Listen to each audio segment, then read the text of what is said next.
नमस्कार, न्यूज के इकलौते फैमिली शो न्यूज की पाठशाला में आप सभी का बहुत स्वागत। मैं हूं सुशांत सिन्हा। ये वो पाठशाला जहां सबकी क्लास लगती है और सबसे पहले आपको बता दूं कि आज कौन कौन सी क्लास लगेगी। इजराइल के हमलों पे से बौखलाया ईरान, क्या अब परमाणु युद्ध शुरू करने वाला है?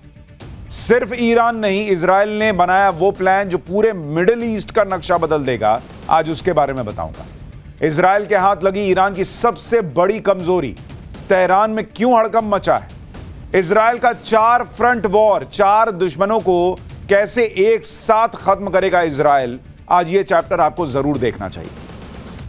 इसके अलावा हरियाणा में आखिरी वक्त में योगी और हेमंता की एंट्री, राहुल का किया धरा बेकार जाएगा क्या? बीजेपी ने कांग्रेस का दलित विरोधी वो चैप्टर खोला जिससे हरियाणा चुनाव पलटेगा क्या? आज इलेक्शन की खबरें भी होंगी। और इजराइल पर बाबा बागेश्वर ने ऐसा क्या कह दिया कि ईरान समर्थक तनाव में आ गए? सीएम योगी और बाबा बागेश्वर का सनातन विरोधियों पर होश उड़ा देने वाला डबल अटैक क्या है, वो भी आपको दिखाऊंगा। और आखिर में वो खबर, 65 साल के बुजुर्ग को 25 साल का बना देने वाली वो थेरेपी जिससे नहीं बचे तो समझिए गए। जवान बना देने वाली मशीन में लोग बैठे तो क्या हुआ, आप भी देखेंगे तो चौंक जाएंगे। लेकिन सबसे पहले दिन भर की बड़ी खबरों का रिवीजन, उसके बाद पहला चैप्टर।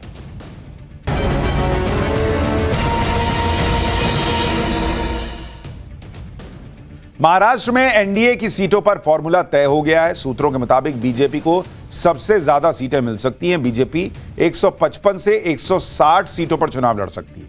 वहीं शिवसेना शिंदे गुट को 90 से 95 सीटें दी जा सकती हैं, जबकि अजीत पवार की एनसीपी 35 से 40 सीटों पर चुनाव लड़ेगी। दिल्ली में 5,000 करोड़ के ड्रग्स सिंडिकेट मामले के मास्टरमाइंड तुषार गोयल का राजनीतिक कनेक्शन सामने आने की बातें आ रही हैं। तुषार गोयल की कांग्रेस नेताओं के साथ तस्वीरें वायरल हो रही हैं, जिसके बाद बीजेपी कांग्रेस पर हमलावर है। बीजेपी सांसद सुधांशु त्रिवेदी ने सवाल उठाया कि क्या ड्रग्स सिंडिकेट के पैसे का हरियाणा चुनाव में इस्तेमाल हुआ। वहीं कांग्रेस ने बीजेपी के आरोपों को नकारते हुए कहा कि तुषार गोयल को 2022 में ही संगठन से निष्कासित कर दिया गया था। यूपी के बहराइच में खूंखार तेंदुए को वन विभाग ने पिंजड़े में कैद कर लिया। यह तेंदुआ पिछले 20 दिनों में 2 बच्चों समेत 4 लोगों पर हमला कर चुका था। गांव वालों की शिकायत के बाद वन विभाग ने अयोध्या पुरवा इलाके में पिंजड़ा लगाया था, जिसमें यह तेंदुआ फंस गया। इससे पहले बहराइच में ही एक और तेंदुए को पकड़ा गया था। हालांकि अभी तक छठे आदमखोर भेड़िए को वन विभाग नहीं पकड़ पाया है। नेपाल से पानी छोड़े जाने के बाद बिहार के कई जिलों में बाढ़ ने तबाही मचा रखी है। बेतिया में तटबंध टूटने के बाद कई गांव पानी पानी हो गए। लोग तटबंधों पर रात बिताने को मजबूर हैं। दरभंगा में बागमती नदी का जलस्तर लगातार बढ़ता जा रहा है, जिसके बाद निचले इलाकों में बाढ़ आ गई है। वहीं समस्तीपुर की सांसद शांभवी चौधरी 7 दिन बाद बाढ़ प्रभावित इलाकों का दौरा करने पहुंची तो लोगों की भीड़ जुट गई। हिंदुस्तान के भगोड़े जाकिर नाइक की पाकिस्तान में जमकर मेहमान नवाजी हो रही है, लेकिन नेताओं और कट्टरपंथियों से हंसकर मिलने वाला जाकिर नाइक अनाथ बच्चियों से मिलने पर भड़क गया। इस्लामाबाद में एक चैरिटी प्रोग्राम के दौरान जब अवार्ड देने का मौका आया तो जाकिर नाइक ने अनाथ बच्चियों को अवार्ड देने से मना कर दिया और स्टेज से उतर कर चला गया। तो ये हो गया दिन भर का रिवीजन। अब पाठशाला की पहली क्लास, इजराइल के हमलों से बौखलाया ईरान, क्या परमाणु युद्ध शुरू करने वाला है? सिर्फ ईरान नहीं, इजराइल ने बनाया वो प्लान जो पूरे मिडिल ईस्ट का नक्शा बदल देगा। इजराइल के हाथ लगी ईरान की सबसे बड़ी कमजोरी, तेहरान में हड़कंप मचा हुआ है। और इजराइल का 4 फ्रंट वॉर, 4 दुश्मनों को कैसे एक साथ खत्म करेगा, सबसे पहले इसका चैप्टर।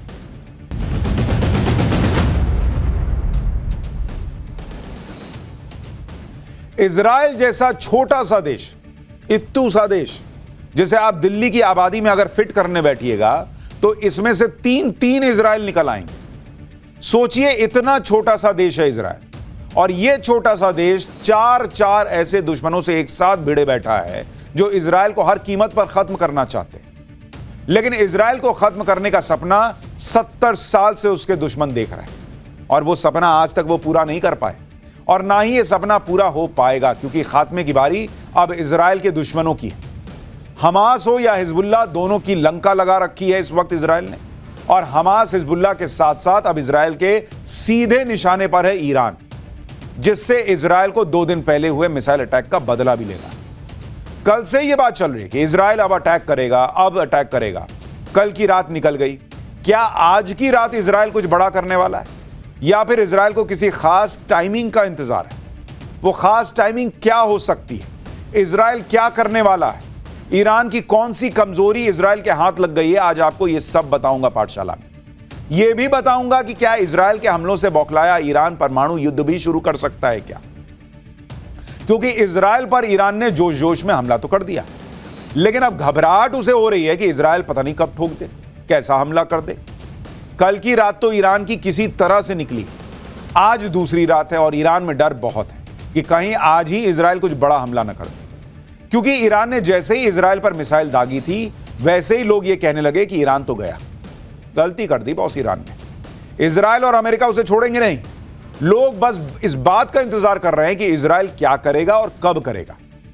क्या ईरान पर इजराइल मिसाइलें बरसाएगा? क्या उसके लीडर को नसरल्ला की तरह जमीन में दफन कर देगा? क्या हिजबुल्लाह की तरह ईरान में मोबाइल फोन में धमाके शुरू हो जाएंगे? क्या ईरान के परमाणु फैसिलिटी को तबाह करेगा इजराइल? क्या ईरान के तेल और गैस के भंडार को बर्बाद कर देगा? यानी इजराइल के पास विकल्पों की कमी नहीं है। उसके पास दुश्मनों को खत्म करने के 101 तरीके हैं। ऐसे ऐसे हथियार हैं जो दुश्मन को पाताल में भी घुस के मार सकते हैं। लोगों को लग रहा है कि इजराइल के पास इतने विकल्प हैं, उसमें से कोई एक विकल्प चुनना है। बताइए कौन सा विकल्प लॉक किया जाए? हो सकता है इजराइल आज रात को ही ईरान को धुआं धुआं कर दे। हो सकता है इजराइल ईरान को ऐसी जगह चोट दे जहां ईरान ने सोचा भी ना हो। इजराइल एक्शन लेगा ये तो तय। उसे क्या एक्शन लेना है, उसने इसकी भी प्लानिंग पहले से की हुई हो। क्योंकि इजराइल वो देश है जो एक साथ कई स्टेज की प्लानिंग करता है। वो ये नहीं बैठा रहता कि अच्छा मैंने लेबनान को ठोक दिया, वहां पर नसरुल्लाह को मार दिया, अब ईरान आया है तो मैं क्या करूं। उसको पता था कि मैं नसरुल्लाह को ठोकूंगा, मैं वहां पर लेबनान में जो है आतंक का खात्मा करूंगा, तो सबसे पहले उछल के ईरान ही आएगा। और जो पेजर धमाका करने के लिए 2 साल पहले से इजराइल प्लानिंग कर सकता है, वो बिना प्लानिंग के बैठा होगा कि ईरान आएगा तो हम क्या करेंगे। लेकिन जब इजराइल एक्शन लेगा ना बॉस, तो दुनिया को पता चलेगा। इजराइल अभी इंतजार कर रहा है। किस बात का इंतजार कर रहा है? दुनिया यही सोच सोच के परेशान है। सबको लग रहा है कि क्या इजराइल ईरान के खिलाफ कुछ बड़ा प्लान कर रहा है ताकि एक बार में ही किस्सा निपट जाए। ईरान के साथ इजराइल क्या करने वाला है, इसे समझने के लिए पहले यह समझना होगा कि ईरान ने इजराइल पर पहले जो हमला किया था, उस हमले पर इजराइल ने कैसा जवाब दिया था। अप्रैल से अब तक इजराइल पर ईरान 2 बार अटैक कर चुका है। पहला हमला अप्रैल में ईरान ने तब किया था जब इजराइल ने हमास के चीफ को तेहरान में मार गिराया था। दूसरा हमला 2 दिन पहले ईरान ने तब किया जब इजराइल ने लेबनान में हिजबुल्लाह के चीफ हसन नसरल्लाह को मार गिराया। अप्रैल में ईरान ने इजराइल पर जो हमला किया था, उसमें ईरान ने 120 मिसाइलें और 170 ड्रोन से हमला किया था। दावा किया गया था कि इजराइल के एक मिलिट्री बेस को नुकसान पहुंचा है। अप्रैल में ईरान का जो हमला हुआ था, उसका जवाब इजराइल ने ईरानी वायुसेना के अड्डे पर अटैक करके दिया। इसमें ईरान के S-300 एयर डिफेंस सिस्टम को नुकसान पहुंचा। लेकिन इस बार इजराइल का जवाब अलग होगा, क्योंकि ईरान ने इजराइल पर अब तक का सबसे बड़ा अटैक किया और 180 से ज्यादा मिसाइलें और ड्रोन इजराइल पर गिराए। वैसे तो ईरान के मिसाइल अटैक से इजराइल में कोई बहुत कैजुअलिटी नहीं हुई। ज्यादातर मिसाइल और ड्रोन इजराइल ने इंटरसेप्ट कर लिए थे और मार गिराए थे। लेकिन ईरान का दावा है कि उसने स्ट्रैटेजिकली अटैक किया था और तेल अवीव में इजराइल के 3 मिलिट्री बेस को टारगेट किया। पहले तो इजराइल ने इस बात का खंडन कर दिया कि उसके किसी मिलिट्री बेस को ईरान के अटैक से नुकसान पहुंचा है। लेकिन अमेरिका से इसकी पुष्टि हो गई कि इजराइल के एक मिलिट्री बेस, जहां पर F-35 लड़ाकू विमान खड़े थे, वहां पर कुछ नुकसान हुआ। लेकिन कोई बहुत बड़ा नुकसान इजराइल को नहीं हुआ। ईरान के ऐसे हमले का जवाब तो इजराइल देगा ही देगा, क्योंकि इजराइल के पीएम बेंजामिन नेतन्याहू ने कसम खाई। लेकिन ईरान को इजराइल कब जवाब देगा, कैसा जवाब देगा, यह अभी क्लियर नहीं। हो सकता है कि इजराइल का प्लान रेडी हो, सिर्फ उस प्लान पर एक्शन लेने की टाइमिंग तय की जाए। क्योंकि ईरान के हमले के बाद इजराइल के पीएम नेतन्याहू ने कल एक बड़ी बैठक की थी। नेतन्याहू ने रक्षा मंत्रालय के ऑफिस में इजराइल के सुरक्षा प्रमुखों के साथ बाकायदा मीटिंग की। उस मीटिंग की तस्वीर आपको दिखा रहे हैं। इसी मीटिंग के बाद नेतन्याहू ने कहा था कि ईरान ने बड़ी गलती कर दी, उसे इसकी कीमत चुकानी होगी। ऐसा माना जा रहा है कि इसी मीटिंग में इजराइल ने ईरान को निपटाने का प्लान फाइनल कर दिया और किसी भी वक्त प्लान को एग्जीक्यूट किया जा सकता है। अब उस इलाके की किस्मत इजराइल के हाथ में है कि वो ईरान पर जवाबी हमले का कौन सा तरीका चुनेगा। इसी तरीके से तय होगा कि यह युद्ध किस तरफ जाएगा। क्योंकि अप्रैल में ईरान के हमले का इजराइल ने जो जवाब दिया था, उसमें इजराइल ने ईरान के एयर स्पेस पर गए बगैर ईरान को टारगेट कर लिया था। लेकिन इस बार बहुत मुमकिन है कि इजराइल के लड़ाकू विमान ईरान के एयर स्पेस में घुसकर वहां हमला कर दें। बहुत लोग ये मान रहे हैं कि इजराइल ईरान के अंदर घुसकर स्ट्राइक करेगा और वहां के मिलिट्री बेस को निशाना बनाएगा, क्योंकि भले ही ईरान ने बहुत ही कैलकुलेटेड स्ट्राइक की, जिसमें उसने अपने लोगों को खुश भी कर लिया और इजराइल का कुछ नुकसान भी नहीं हुआ, लेकिन इजराइल के बारे में कुछ कहा नहीं जा सकता कि वो भी ईरान की तरह कोई हमला करेगा जिसमें ईरान को बहुत बड़ा नुकसान ना हो। इजराइल सिर्फ मैसेज नहीं देना चाहेगा, बल्कि अपनी ताकत भी दिखाना चाहेगा, क्योंकि पहली बार ऐसा हो रहा है कि ईरान इजराइल आमने सामने लड़ रहा है। पहले ऐसा होता था कि ईरान और इजराइल की लड़ाई प्रॉक्सी वॉर के जरिए होती थी, लेकिन अब मामला सीरियस हो गया, डायरेक्ट कन्फ्रंटेशन हो रहा है। इजराइल में यह कहा जा रहा है कि सारे ऑप्शन खुले हैं, सारे ऑप्शंस पर चर्चा हो रही है कि ईरान को कैसे और कहां जख्म दिए जा सकते हैं। क्या ईरान की ऑयल फैसिलिटीज को तबाह किया जा सकता है? क्या ईरान के पावर प्लांट्स को तबाह किया जा सकता है? और क्या ईरान के परमाणु केंद्रों पर भी अटैक हो सकता है? इजराइल के पास और भी विकल्प है, जैसे वो ईरान के मिलिट्री बेस को एयर स्ट्राइक करके तबाह कर सकता है, वो ईरान की सरकार और सेना के बड़े अधिकारियों को खत्म कर सकता है, वो ईरान के supreme leader Ayatollah Ali Khamenei को टारगेट कर सकता है। ईरान की राजधानी तेहरान इजराइल के सीधे टारगेट पर है, वहां भी अटैक हो सकता है। इसके अलावा ईरान की पोर्ट सिटी और नेवी बेस बंदर बुशेहर, इस पर भी अटैक हो सकता है, यह भी माना जा रहा है। लेकिन इस बीच ईरान को लेकर एक बड़ी खबर भी आ रही है। कल तेहरान में नसरल्लाह की शोक सभा होगी। नसरल्लाह की शोक सभा में आ सकते हैं खमेनी और इजराइल के सीधे टारगेट पर है खमेनी। ऐसे में कल की यह शोक सभा बड़ी इंपॉर्टेंट होगी। क्या इजराइल इसी शोक सभा का इंतजार कर रहा है जहां खमेनी आए और उन पर हमला हो और उन्हें खत्म किया जा सके? नसरल्लाह पर हमले के बाद से ईरान के supreme leader Khamenei safe location में, और कहा जा रहा है कि कल जुमे की नमाज के बाद वो नसरल्लाह के लिए रखी गई शोक सभा में सार्वजनिक तौर पर दिख सकते हैं। ऐसे में यह आशंका भी बढ़ गई है कि क्या इजराइल इसी मौके का इंतजार तो नहीं कर रहा? क्या इजराइल कल ईरान पर हमला करेगा और खमेनी को खत्म करेगा? इससे पहले इसी साल अप्रैल में हमास चीफ हानिया की मौत पर भी शोक सभा हुई थी, जिसका नेतृत्व खमेनी ने ही किया था। यह उस वक्त की तस्वीर है। मौके पर काफी भीड़ थी। ऐसे में यह सवाल है कि क्या इसी भीड़ का फायदा कल इजराइल उठाने वाला है? और यह याद रखिएगा कि हमास के चीफ को ईरान में घुस के मारा था, तो इसलिए इजराइल के लिए कोई बड़ी बात नहीं है कहीं भी घुस जाना, किसी को भी निपटा देना। ऐसे ही एक मौके पर खमेनी पर हमला हो भी चुका है। बात 27 जून 1981 की है, जब तेहरान की अबूजर मस्जिद में खमेनी कुछ बोल रहे थे। ये उनकी पुरानी तस्वीर है खमेनी। तभी उनके सामने रखे टेप रिकॉर्डर के ऊपर रखा बम फट गया और हमले में खमेनी घायल हो गए थे। ये तब की बात बता रहे हैं आपको, 1981 की। तो जब 1981 में इजराइल ऐसा कर सकता है, तो सोचिए बाद में क्या हो सकता है। इजराइल के पास ईरान से बदला लेने के ऑप्शन बहुत हैं, लेकिन इजराइल कौन सा ऑप्शन चुनेगा, वो क्या करने वाला है, ये तो सिर्फ इजराइल ही जानता है। लेकिन ऐसा नहीं है कि इजराइल सिर्फ ईरान पर हमले की प्लानिंग कर रहा है और चुप बैठा है। इजराइल का धूम धड़ाका चालू है। ईरान के दो हाथ हमास और हिजबुल्लाह, दोनों को इजराइल और भी ज्यादा ताकत से तोड़ रहा है। अभी इजराइल का फोकस लेबनान पर है। लेबनान में हिजबुल्लाह का नामो निशान मिटा देने की जो कसम इजराइल ने खा रखी है, उस कसम को इजराइल पूरा कायदे से निपटा रहा है। लेबनान में घुसकर इजराइल हिजबुल्लाह के ठिकानों को तबाह अभी भी कर रहा है। इतना ही नहीं, दूसरे देशों में हिजबुल्लाह के ठिकानों पर भी इजराइल हमले कर रहा है। सीरिया में भी हिजबुल्लाह के कई आतंकी और लीडर हैं जिन पर इजराइल हमले कर रहा है। ऐसे एक हमले में इजराइल ने नसरुल्लाह के दामाद को भी निपटा दिया। यानी पहले ससुर जी ऊपर गए, अब दामाद जी ऊपर चले गए। नसरुल्लाह का दामाद हसन जफर कासिर सीरिया के दमस्क में मारा गया। इजराइल की एयर स्ट्राइक में नसरुल्लाह का दामाद मारा गया है। नसरुल्लाह के बाद हसन जफर कासिर हिजबुल्लाह का बड़ा लीडर था। हसन जफर कासिर की मौत से हिजबुल्लाह लीडरशिप लगभग खत्म हो गई। हसन जफर का भाई मोहम्मद जफर कासिर भी बुधवार को बेरूत में मारा गया था। यानी नसरुल्लाह, उसका दामाद, दामाद का भाई, सब मारे जा रहे हैं। यह है इजराइल, देखने में इत्तू सा देश, लेकिन उसका हौसला इतना बड़ा है। हिजबुल्लाह पर इजराइल के हमले रुक नहीं रहे।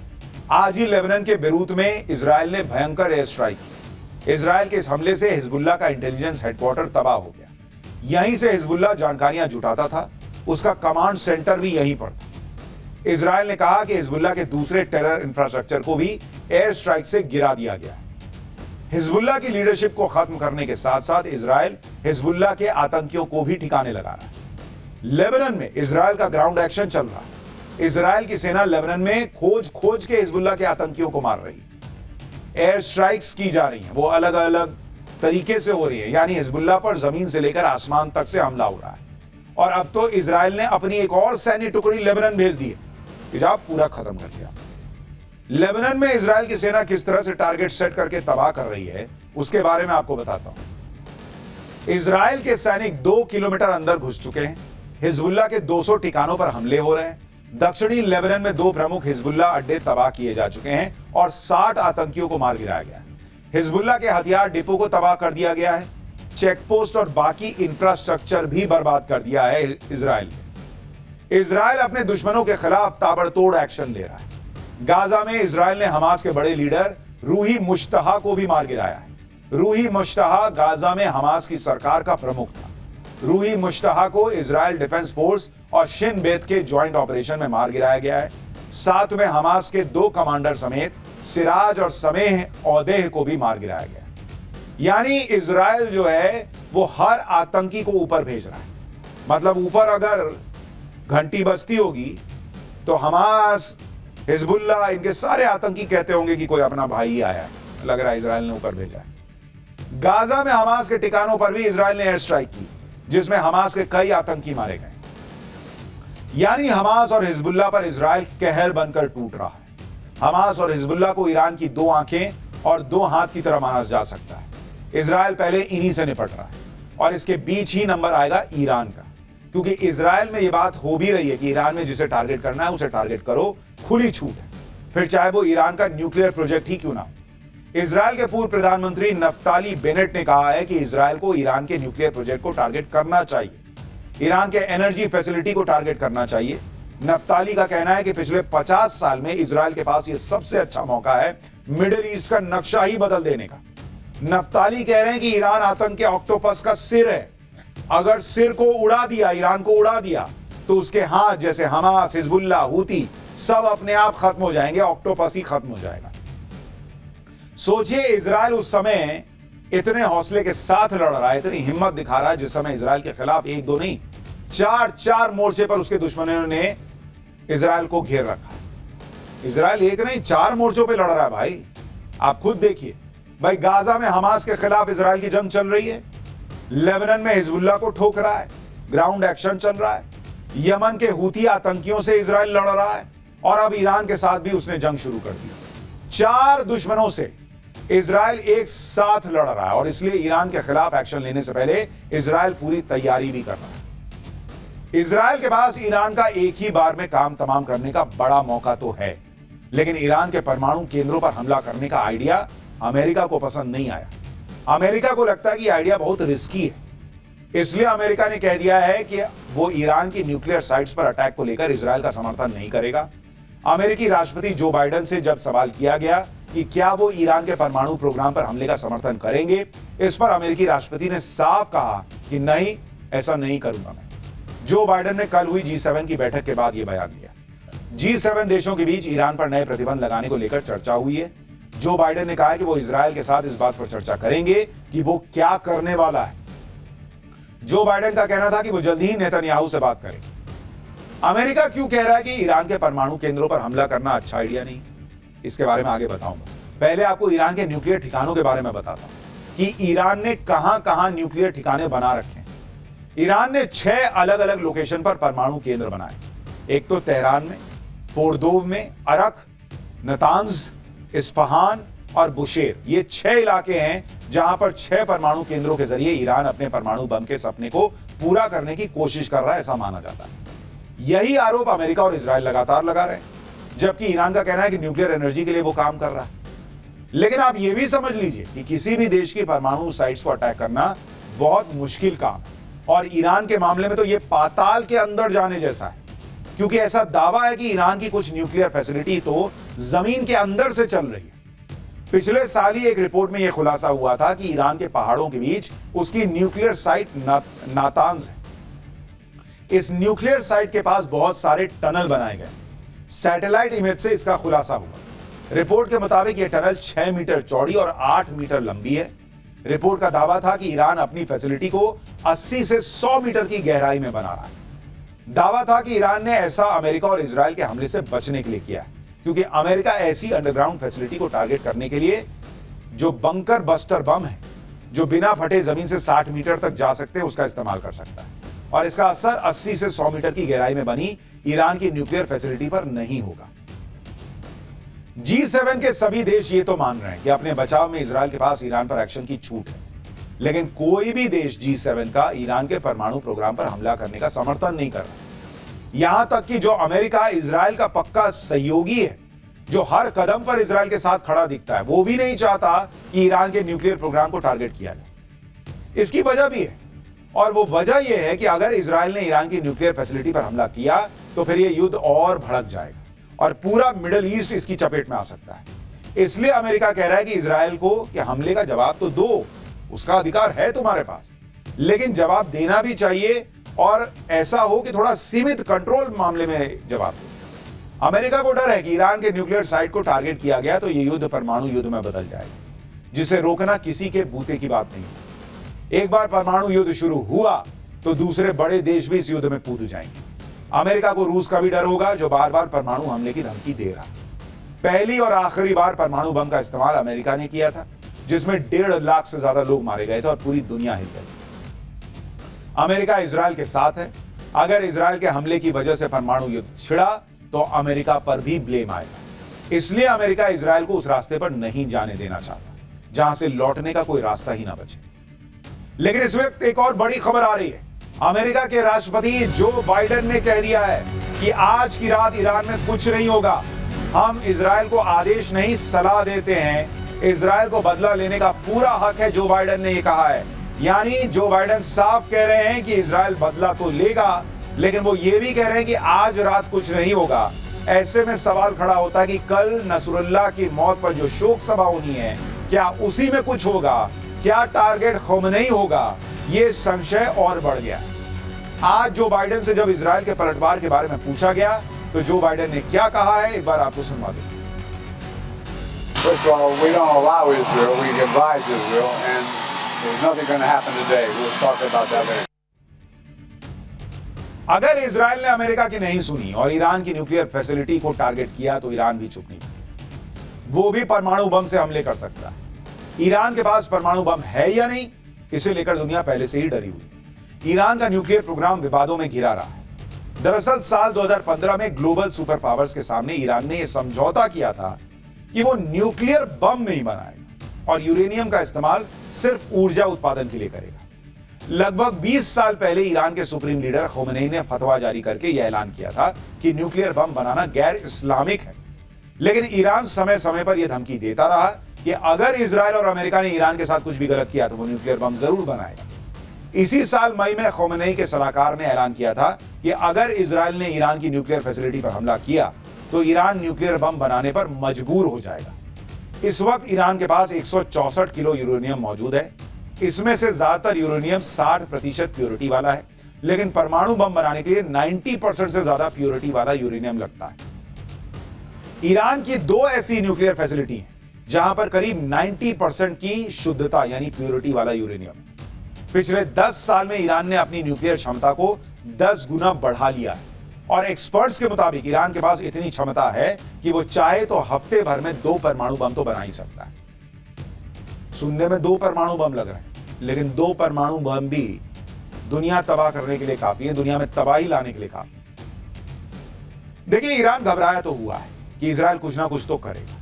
इसलिए आप देखिए कि बार बार ईरान कह रहा है कि अगर इजराइल ने कुछ किया तो फिर अंजाम बुरा होगा। ईरान की तरफ से एक वीडियो भी जारी किया गया जिसमें ईरान के मिसाइल भंडार को दिखाया गया। ईरान का मिसाइल भंडार जमीन से 500 मीटर नीचे बना हुआ है।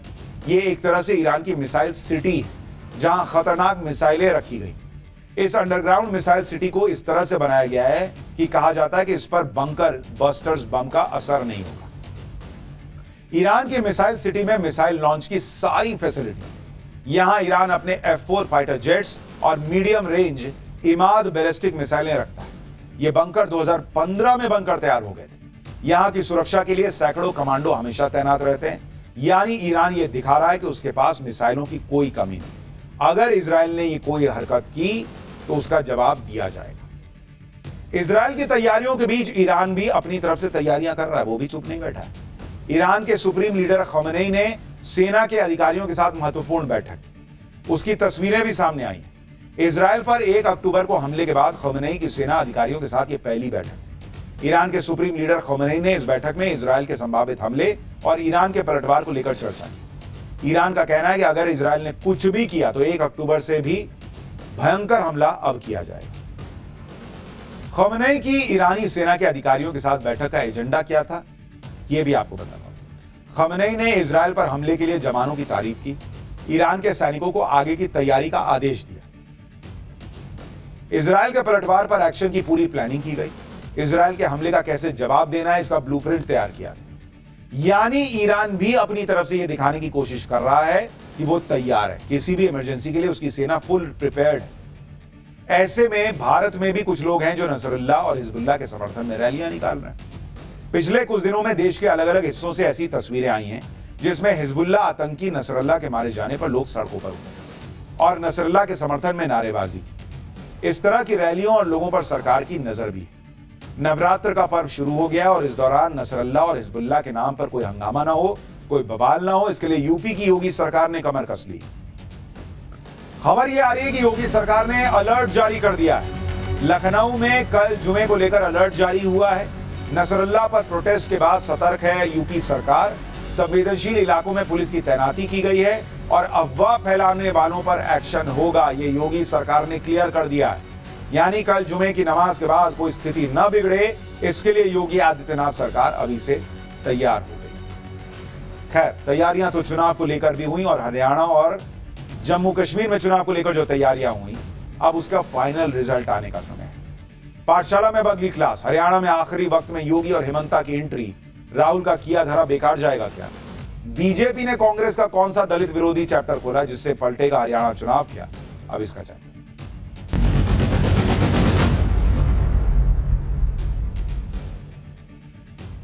हरियाणा में आज से प्रचार खत्म हो गया, चुनाव प्रचार।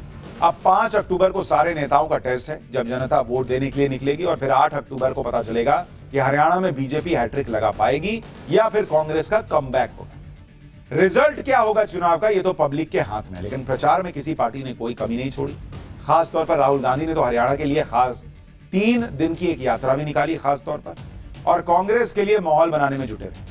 लेकिन प्रचार के आखिरी दिन इस माहौल की हवा निकालने के लिए बीजेपी ने योगी आदित्यनाथ को उतार दिया और सीएम योगी ने हरियाणा में आज उसी तरह से दमदार प्रचार किया जैसे स्लॉग ओवर में किसी टीम का बैट्समैन रन बनाता है। इसमें सीएम योगी ने कांग्रेस की वो कमजोर नस पकड़ ली जिसमें राहुल गांधी के उस नैरेटिव की काट है जिसमें वो बीजेपी के खिलाफ संविधान खत्म करने और आरक्षण खत्म करने का भ्रम और झूठ फैलाकर राजनीति करते हैं। दरअसल आज जींद की चुनावी रैली में योगी आदित्यनाथ ने कांग्रेस के राज में हुए मिर्चपुर कांड की याद दिलाई।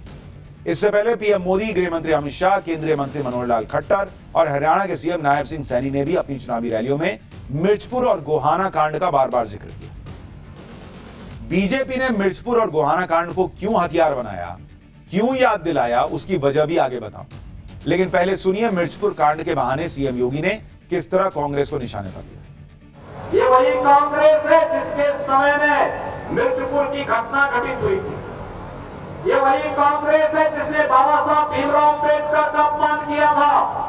ये वही कांग्रेस है जिसने दलितों का, महिलाओं का, बेटियों का अपमान किया था, जिसने किसानों को आत्महत्या करने के लिए मजबूर किया था। ये वही कांग्रेस है जिसने भ्रष्टाचार के कारण नौजवानों के जीवन के साथ खिलवाड़ किया था। ये वही कांग्रेस है जो आपकी आस्था के साथ खिलवाड़ करती है। ये वही कांग्रेस है जिसने विकास से आपको वंचित किया था। बहन और भाइयों, कांग्रेस का हाथ माफियाओं के साथ, और इसीलिए माफिया का उपचार केवल भाजपा है, केवल भाजपा। हरियाणा चुनाव में कांग्रेस दलितों की खूब बात कर रही है, लेकिन कांग्रेस के दलित प्रेम का सच क्या है ये तब सामने आ गया या तब सामने आ जाता है जब मिर्चपुर और गोहाना जैसे कांड की बात होती है। इन दोनों कांड के बारे में आपको बताता हूं। दरअसल भूपेंद्र सिंह हुड्डा के नेतृत्व वाली कांग्रेस सरकार में साल 2005 में गोहाना और साल 2010 में मिर्चपुर कांड हुए। 2005 में सोनीपत के गोहाना में जातीय हिंसा में दलित परिवारों के 50 घर जला दिए गए। इसकी शुरुआत तब हुई जब गांव के एक दलित पर ऊंची जाति के शख्स की हत्या का आरोप लगा। वहीं साल 2010 में हिसार जिले के मिर्चपुर गांव में दलितों के 1 दर्जन से अधिक घर जला दिए गए थे। इस आगजनी में एक बच्ची और 70 साल के बुजुर्ग की झुलसकर मौत हो गई। कोर्ट में चली लंबी सुनवाई के दौरान इस गांव से 125 से अधिक दलित परिवारों को पलायन करना पड़ गया और इस बार भी कांग्रेस की तरफ से भूपेंद्र सिंह हुड्डा को सीएम पद का सबसे मजबूत दावेदार माना जा रहा है। इसलिए बीजेपी के सभी बड़े नेताओं ने हरियाणा में कांग्रेस के राज में दलितों पर हुए अत्याचार को मुद्दा बनाया है। हरियाणा में चुनाव प्रचार के आखिरी दौर में बीजेपी ने कांग्रेस राज में दलितों पर हुए अत्याचार को क्यों सबसे बड़ा मुद्दा बनाया, इसका गणित भी आपको समझना चाहिए। दरअसल हरियाणा की 90 विधानसभा सीटों में से 17 आरक्षित सीटें। हरियाणा में दलित समुदाय की आबादी कुल आबादी का 20% है। हरियाणा में पिछले 3 विधानसभा चुनावों का अगर ट्रेंड देखिएगा तो दलित समुदाय का वोट कभी भी किसी खास पार्टी की तरफ नहीं गया है। जैसे 2009 के विधानसभा चुनाव में 17 आरक्षित सीटों में से सबसे ज्यादा 9 सीट आईएनएलडी को मिली थी। 2014 के विधानसभा चुनाव में 17 में से सबसे अधिक 9 सीट बीजेपी को गई। वहीं साल 2019 के विधानसभा चुनाव में कांग्रेस ने इन 17 आरक्षित सीटों में से 7 पर जीत दर्ज की। यानी हर बार कौन जीतेगा यह पलट जा रहा मामला। चुनाव प्रचार के आखिरी दौर में बीजेपी का पूरा फोकस इन्हीं 17 आरक्षित सीटों पर है। इसलिए आज योगी आदित्यनाथ ने कांग्रेस पर जाति के नाम पर सनातन समाज को बांटने का भी आरोप लगाया। एक बार सीएम योगी को सुनिए, फिर बताऊंगा असम के सीएम हेमंत बिस्वा शर्मा ने आरक्षण के मुद्दे पर कैसे राहुल गांधी को किया। समाज को बांटना, जाति के नाम पर, क्षेत्र के नाम पर, भाषा के नाम पर, मत और मजहब के नाम पर, ये कांग्रेस के डीएनए का पार्ट है जिससे देश को कमजोर किया जा सके। देश कमजोर होगा तो सनातन समाज कमजोर होगा, सनातन समाज कमजोर होगा तो वर्तमान असुरक्षित होगा, आने वाली पीढ़ी का भविष्य खराब होगा। एक तरफ सीएम योगी आदित्यनाथ ने आरक्षण पर कांग्रेस के नैरेटिव की हवा निकाली तो दूसरी तरफ बीजेपी के एक और फायरब्रांड नेता सीएम हेमंत बिस्वा शर्मा ने भी इस मुद्दे पर राहुल गांधी को निशाने पर। असम के सीएम हेमंत बिस्वा शर्मा ने कहा कि जो राहुल गांधी लोकसभा चुनाव में बीजेपी के खिलाफ आरक्षण खत्म करने का नैरेटिव फैला रहे थे, वही राहुल गांधी अमेरिका जाकर खुद आरक्षण खत्म करने की बात कर रहे हैं। सुनिए हेमंत को। राहुल गांधी चुनाव का, लोकसभा का चुनाव का पहले हरियाणा में आए थे और बोले थे कि हम सरकार बनाएगा, संविधान का रक्षा करेगा। लेकिन इस बार वो हरियाणा में घूम रहा है और संविधान का नाम भी नहीं लेते हैं। इसलिए थोड़ा दिन पहले वो अमेरिका गए थे और अमेरिका जाने का बाद उन्होंने अमेरिका में बोला कि हमारा भारत में हम लोग समय आने पर एसटी, एससी और ओबीसी का रिजर्वेशन हम लोग खत्म कर दूंगा। यानी योगी से लेकर हेमंता तक सब हरियाणा प्रचार में उतरे और राहुल गांधी और कांग्रेस के नैरेटिव की हवा निकालने का प्रयास किया। चुनाव प्रचार के आखिरी दिन सीएम योगी और हेमंता बिस्वा शर्मा ने कांग्रेस से संविधान और आरक्षण वाले नैरेटिव को पंचर किया। लेकिन राहुल गांधी को अभी भी लगता है कि वो संविधान की कॉपी लहराएंगे और इससे उन्हें वोट मिलेगा। आज हरियाणा में राहुल गांधी ने क्या कहा है वो भी सुनिए। ये जो चुनाव है, लड़ाई इसकी हो रही है। ये देखिए, जो भी हिंदुस्तान के गरीब लोगों को मिला है, किसानों को,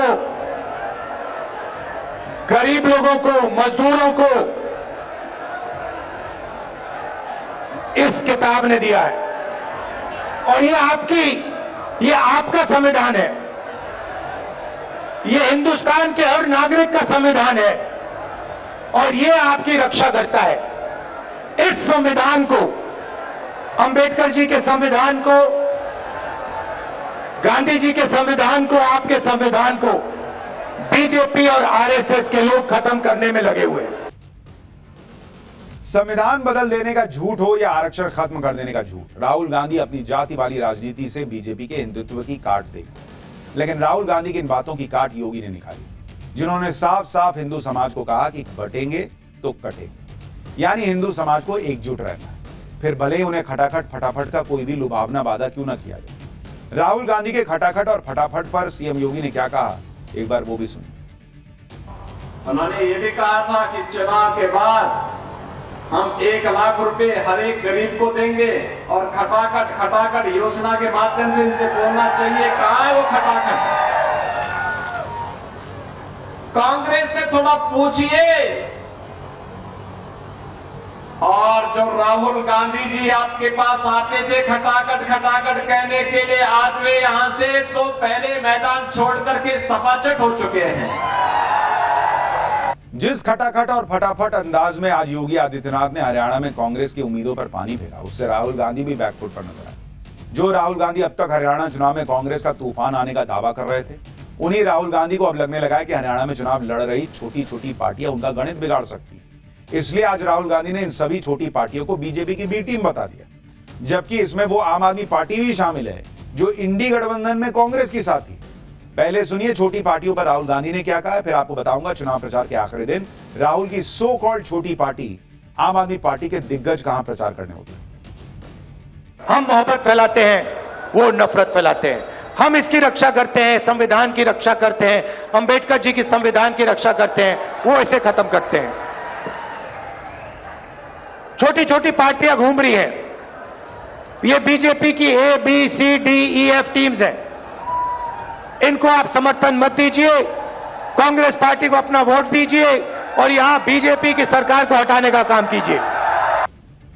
आम आदमी पार्टी के दिग्गजों ने भी हरियाणा में चुनाव प्रचार के आखिरी दिन अपनी पूरी ताकत लगाई। दिल्ली की मुख्यमंत्री आतिशी ने हरियाणा के बरवाला में आम आदमी पार्टी के कैंडिडेट्स के समर्थन में रोड शो किया, तो आम आदमी पार्टी के राज्यसभा सांसद संजय सिंह ने हांसी में रोड शो करके आम आदमी पार्टी के उम्मीदवार के लिए वोट मांगे।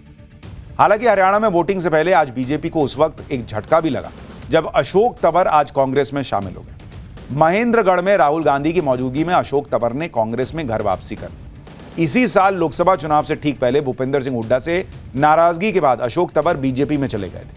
अशोक तंवर को हरियाणा में बड़ा दलित चेहरा माना जाता है। उनका हरियाणा की सिरसा लोकसभा सीट में आने वाली 9 विधानसभा सीटों पर अच्छा प्रभाव माना जाता है। अशोक तंवर ने बीजेपी के टिकट पर सिरसा सीट से लोकसभा चुनाव भी लड़ा था, लेकिन कांग्रेस कैंडिडेट कुमारी शैलजा से वो चुनाव हार गए थे। वैसे अशोक तंवर वो नेता हैं जो 5 साल में कई पार्टियां बदल चुके हैं। वो पहले कांग्रेस में थे, बाद में टीएमसी में चले गए, फिर वो आम आदमी पार्टी में गए, फिर बीजेपी में गए और आज उन्होंने गजब ही कर दिया। 1 घंटे पहले बीजेपी के कैंडिडेट के लिए वोट मांग रहे थे, 1 घंटे बाद राहुल गांधी के मंच पर पहुंच गए और वापस कांग्रेस में चले गए। बीजेपी और कांग्रेस के बीच जारी घमासान में हरियाणा विधानसभा चुनाव की पिच पर पूर्व क्रिकेटर वीरेंद्र सहवाग की भी एंट्री हो। वीरेंद्र सहवाग ने हरियाणा चुनाव में कांग्रेस कैंडिडेट के समर्थन में आज जमकर बैटिंग की। वीरेंद्र सहवाग हरियाणा की हॉट सीट मानी जा रही तोशाम विधानसभा सीट पर कांग्रेस कैंडिडेट अनिरुद्ध चौधरी का प्रचार करने पहुंचे, जहां उन्होंने अपने ठेठ हरियाणवी अंदाज में कांग्रेस कैंडिडेट को जिताने की अपील की।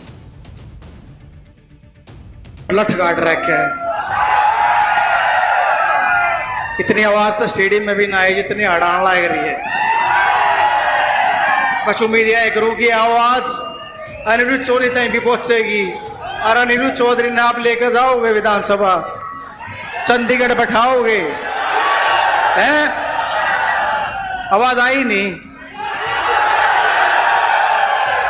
मैं तो बस यह प्रार्थना करना आया हूं अपने बुजुर्ग ताऊ ताइया थे, भाई बहना थे, सब थे कि 5 तारीख ने जब वोट घालन जाओ तो 1 नंबर पर अनिरुद्ध चौधरी का नाम होगा। बटन दबा के मान लोगे मेरी बात है? यानी हरियाणा में अब बस वोट पड़ने हैं और वहां वोटर किसका पर्चा खोलेगा ये तो 8 तारीख को पता चलेगा। लेकिन पर्चा खोलने की बात हो रही है तो बाबा बागेश्वर की भी बात हो रही है। पाठशाला में अगली क्लास, इजराइल पर बाबा बागेश्वर ने ऐसा क्या कहा कि ईरान समर्थक तनाव में आ गए। सीएम योगी और बाबा बागेश्वर का सनातन विरोधियों पर होश उड़ाने वाला डबल अटैक, अब उसका चैप्टर।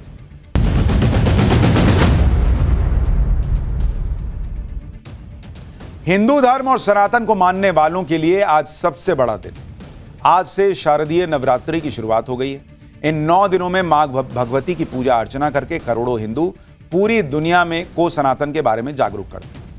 नवरात्रि के 9 दिनों और शक्ति की आराधना की बात आगे करेंगे, उससे पहले बाबा बागेश्वर के उस शक्तिशाली बयान के बारे में बताता हूं जो उन लोगों को बहुत तेज चुभ गया है जो ईरान जैसे देश की सलामती की दुआ कर रहे हैं। पिछले कुछ दिनों से इजरायल और ईरान में तनाव बढ़ा हुआ है।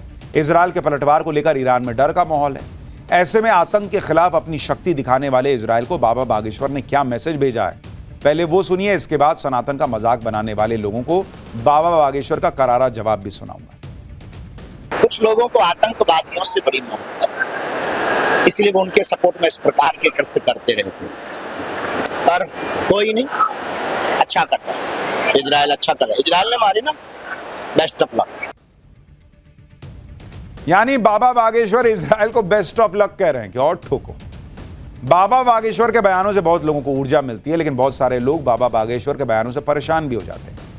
हिंदू राष्ट्र और सनातन को लेकर बाबा बागेश्वर की अपनी सोच है, जिसमें वो अपनी बात बिना किसी लाग लपेट के साफ शब्दों में कह देते हैं। कुछ दिन पहले भी धीरेन्द्र कृष्ण शास्त्री जी ने एक बयान दिया, जिसमें उन्होंने देश के लोगों से यह सवाल पूछा था कि हवस का पुजारी ही क्यों होता है, हवस का मौलाना क्यों नहीं होता।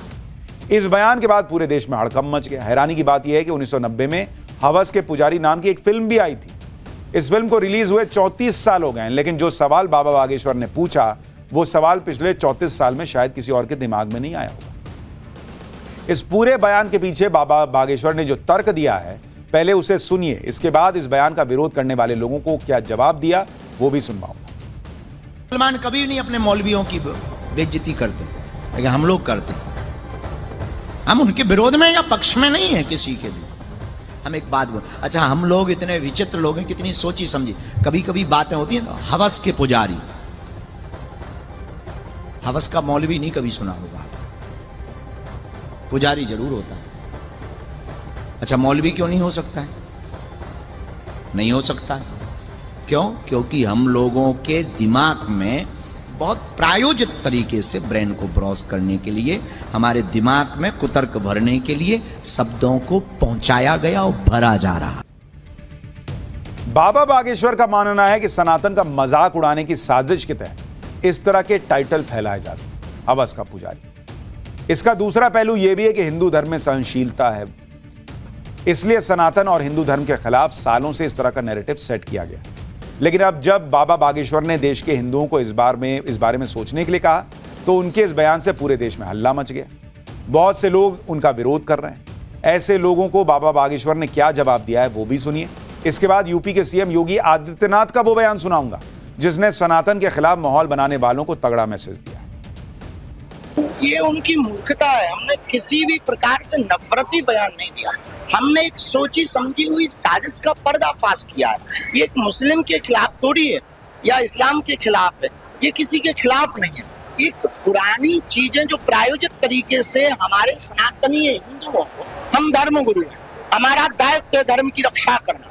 तो जो चीज हम एक एक चीज पर बोलते हैं, इसी बार पर थोड़ी बोलते हैं। हम अपने हिंदुओं को बोल रहे थे, सनातनियों को बोल रहे थे कि कभी भी कोई भी इस्लाम का व्यक्ति अपने मौलवियों की बेइज्जती नहीं करता, मजाक नहीं बनाता, हंसी नहीं उड़ाता। और सनातन धर्म का आदमी तुम देख लेना, वो जरूर उड़ाता है।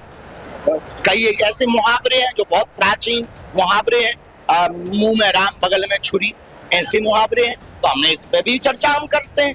इस पे भी हमने चर्चा की कि केवल हवस का पुजारी क्यों, हवस का मौलवी या फिर हवस का मौलाना क्यों नहीं हो सकता है। सनातन को लेकर बाबा बागेश्वर की अपनी अलग सोच है। वो मुखर होकर सनातन की बात करते हैं, लेकिन वो अपने बयानों से करोड़ों हिंदुओं के बारे में, सनातन के बारे में जो हिंदुओं को सोचना चाहिए कम से कम, उस पर सोचने पर मजबूर कर देते हैं। हालांकि पिछले कुछ सालों में देश भर में सनातन और हिंदू धर्म को लेकर लोगों की जिज्ञासा और जानकारी दोनों बढ़ी। इसलिए बहुत से लोग ये मानते हैं कि देश में हिंदू त्योहारों को मनाने का चलन और उत्साह भी पहले से बढ़ा है, बदला है। सनातन की सुरक्षा को लेकर एक और व्यक्ति हैं जिनका नाम सुनकर ही सनातन विरोधियों के पसीने आने लगते हैं, और वो नाम है यूपी के मुख्यमंत्री योगी आदित्यनाथ का, जिनका अपना स्टाइल है। वो भी सनातन का विरोध करने वालों को इस तरह की बात कहते हैं कि जिसकी चर्चा पूरे देश में होने लगती है। यूपी में हिंदू त्योहारों और सनातन से जुड़े कार्यक्रमों में शामिल होने वाले लोगों को सीएम योगी ने भी बड़ा मैसेज दिया। अब इस बयान पर भी हंगामा मच गया, लेकिन बयान क्या था, पहले वो बयान सुनिए। कुछ लोग कह रहे थे कि साहब ये डीजे नहीं बजना चाहिए, और कुछ लोग कहते थे घंटा और शंख से कुछ लोगों को परेशानी होती है। मैंने कहा जिनको घंटा और शंख से परेशानी हुई अपने कान को बंद करें। कावड़ यात्रा में डीजे भी बजेगा, शंख भी बजेगा, घंटा भी बजेगा, घड़ियाल भी बजेगा, और धूम धड़ाके के साथ कावड़ यात्रा यूपी के अंदर निकलेगी। अब यही बात कुछ लोगों को पसंद नहीं आती, चाहे बाबा बागेश्वर हों या सीएम योगी हों। खुल के बात कर देते हैं, खुल के सनातनियों के साथ खड़े हो जाते हैं। सनातन से जुड़े लोगों को जागरूक करने के लिए योगी आदित्यनाथ से लेकर बाबा बागेश्वर का अपना अपना तरीका है। यही वजह है कि आज बाबा बागेश्वर सनातन के सबसे बड़े पर्व नवरात्रि पर भी लोगों को जागरूक कर रहे हैं। पहले आप बाबा बागेश्वर का यह मैसेज सुनिए, इसके बाद नवरात्रि को लेकर कुछ रोचक जानकारियां आपके साथ शेयर करूंगा, क्योंकि सनातन से जुड़े हुए बहुत से लोग अपने ही धर्म के बारे में बहुत सीमित जानकारी रखते हैं। लेकिन पहले बाबा बागेश्वर को सुनिए। माँ के पावन पवित्र दिवसों में नवरात्रि माँ के लिए तो 9 दिन कम है, माँ के लिए तो हर दिन और हर पल होना चाहिए। तो ऐसी पावन नवरात्रि में भगवती की कृपा आप सब पर बनी रहे। दरअसल नवरात्रि को लेकर यह मान्यता है कि 9 दिन मां दुर्गा के 9 रूपों के आराधना के दिन। इसमें पूजा पाठ के साथ साथ व्रत उपवास करने की मान्यता है। लेकिन आपने कभी इस बात पर विचार किया है कि नवरात्रि में सिर्फ 9 ही दिन की बात क्यों है? इसके अलावा इन 9 दिनों में व्रत उपवास के पीछे किस तरह का वैज्ञानिक आधार है, इसके बारे में आपको आगे बताऊंगा। लेकिन उससे पहले नवरात्रि मनाने के 3 सबसे बड़े कारण बताता हूं। पहला कारण तो यह है कि मां दुर्गा ने 9 दिन के लंबे युद्ध के बाद महिषासुर नाम के राक्षस का वध किया था। दूसरा कारण यह है कि त्रेता युग में भगवान राम ने रावण को मारने से पहले 9 दिन तक तपस्या की थी। इसके बाद 10वें दिन यानी दशहरे को रावण का वध किया था। साथ ही शास्त्रों के अनुसार तीसरा सबसे बड़ा कारण यह माना गया है कि शक्ति की उपासना और अपने भीतर की आध्यात्मिक शक्ति को जागृत करने के ये 9 दिन सबसे अच्छे समय होते हैं। नवरात्रि मनाने के पीछे महिषासुर राक्षस के वध की कथा है और यही सबसे ज्यादा प्रचलित भी है। लेकिन आपको जानकर आश्चर्य होगा कि इस राक्षस को मारने के लिए मां दुर्गा को भी अपने अंदर छुपी शक्तियों को समाहित करना पड़ा। इसके पीछे यह संदेश छुपा है कि जीवन की बड़ी से बड़ी समस्या को खत्म करने के लिए अपने अंदर की आध्यात्मिक और मानसिक शक्तियों को जागृत करना जरूरी है। हिंदू धर्म में इन शक्तियों को 9 तरह की शक्ति बताया गया है। इसलिए नवरात्रि में मां दुर्गा के 9 स्वरूपों की पूजा की जाती है। इसमें मां शैलपुत्री हैं, जिन्हें पर्वतराज हिमालय की पुत्री कहा जाता है। मां ब्रह्मचारिणी को तपस्या की देवी माना जाता है। मां चंद्रघंटा को शांति और शक्ति का प्रतीक माना गया है। मां कुष्मांडा को ब्रह्मांड की सृष्टि करने वाली देवी माना गया है। मां स्कंद माता को युद्ध के देवता कार्तिकेय की माता बताया गया है। मां कात्यायनी को राक्षसों का नाश करने वाली माना जाता है। मां कालरात्रि को सभी बुराइयों का विनाश करने वाली बताया गया है। मां महागौरी को शुद्धता और शांति की देवी बताया गया है और मां सिद्धिदात्री को सिद्धियों और ज्ञान की देवी माना गया है। हिंदू धर्म के मुताबिक इन्हीं 9 रूपों की पूजा करके प्रभु श्री राम ने अपनी शक्तियों को जागृत किया था और रावण को हराया। इस पूरे प्रसंग को देश के प्रसिद्ध कवि सूर्यकांत त्रिपाठी निराला ने अपनी रचना राम की शक्ति पूजा में विस्तार से लिखा भी। नवरात्रि में शक्ति की आराधना को लेकर आज बाबा बागेश्वर ने एक ऐसा बयान भी दिया जिसने पूरे देश में हंगामा खड़ा किया। सुनिए बाबा बागेश्वर का यह बयान। नवरात्रि में हमारा यही विचार है कि आपकी देवी की मूर्ति स्थापना रखना तब सफल है, मूर्ति पूजा करना तब सफल है जब आप यह प्रण लेवे कि प्रत्येक बेटी की आबरू इज्जत पर उठने वाली उंगली को ही तोड़ देने का संकल्प अगर ले लिया जावे तो ही तुम्हारी नवरात्रि पूजा सफल है। वरना देवी दुर्गा मूर्ति पूजा रखने से भारत का कल्याण नहीं होना है। माता के प्रति हमारी आस्था है, हम भी माता की पूजा करेंगे, हम भी देवी माता रखेंगे। हम देवी माता के विरोध में नहीं है, पर उन लोगों के विरोध में जो 9 दिन तो दुर्गा दुर्गा करते, 10वें दिन मुर्गा मुर्गा करते हैं, हम उन लोगों के विरोध में है। माता देवी को रखने वाले लोग संकल्प लेवे, दुर्गा पूजा के साथ भारत की बहन बेटियों के साथ होने वाले अत्याचार पर कम से कम खुलकर बोले। महालक्ष्मी के 30 टुकड़े हुए, 30 टुकड़े हिंदू बेटियों के हो रहे हैं। इनके लिए अब हिंदुओं को संकल्प लेना पड़ेगा। नवरात्रि में 9 दिन के महत्व को लेकर हमारे शास्त्रों में भी वर्णन है। नवरात्रि के 9 दिनों के रहस्य के बारे में एक श्लोक में बताया गया है। नव शक्ति भी संयुक्त नवरात्रम तदुच्यते एकैक देव देवेशी नवदा परितिष्ठता, यानी नवरात्र नव शक्तियों से संयुक्त है। इसकी प्रत्येक तिथि को एक एक शक्ति के पूजन का विधान। आपको जानकर हैरानी होगी कि नवरात्रि मनाने के सनातनी पक्ष के साथ साथ इसका बहुत बड़ा वैज्ञानिक पहलू भी। दरअसल नवरात्रि के 9 दिनों में प्रकृति और मौसम में विशेष प्रकार के बदलाव शुरू होते हैं। इन दिनों में मौसम गर्मी से सर्दियों की तरफ बढ़ता जाता है। इसलिए हमारे ऋषि मुनियों ने इन दोनों मौसम के मिलने के 9 दिन के इस समय को संधिकाल कहा, जिसे नवरात्रि भी कहा जाता है। इस दौरान विशेष समय में प्रकृति के साथ साथ इंसान की आंतरिक चेतना और शरीर में भी बदलाव होता है। इसलिए प्रकृति और शरीर में मौजूद शक्ति को समझने या जागृत करने के लिए शक्ति की आराधना को महत्व दिया जाता है। अब इसका वैज्ञानिक पहलू मानिए या आध्यात्मिक और मानसिक शक्ति को जागृत करने का समय मानिए, जो भी मानिए, लेकिन इसके महत्व को समझते हुए इससे जुड़िए। पाठशाला में अगली क्लास। 65 साल के बुजुर्ग को 25 साल का बना देने वाली वो थेरेपी जिससे नहीं बचे तो गए। जवान बना देने वाली मशीन में लोग बैठे तो क्या हुआ, अब इसका चैप्टर।